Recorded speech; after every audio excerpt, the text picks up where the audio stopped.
We received a sell alert confirmation for the euro to USD. Let's trade with it, as our MACD is also showing a downtrend, with its parameter settings at 13, 25, and 11. Do not trade if the MACD is not in a favorable position or if it is in an uptrend. We use it to filter our alerts to achieve profitable outcomes. This strategy has provided us with an almost 90% success rate and excellent trading performance.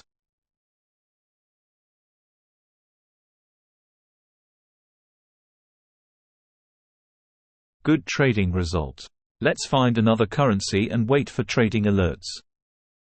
Another Euro USD, a sell alert confirmation from our Metatrader 5 platform.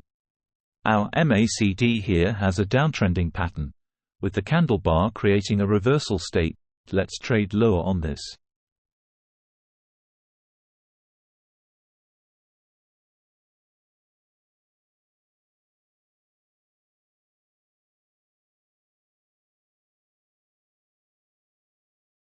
We got GBP USD sell alert signal.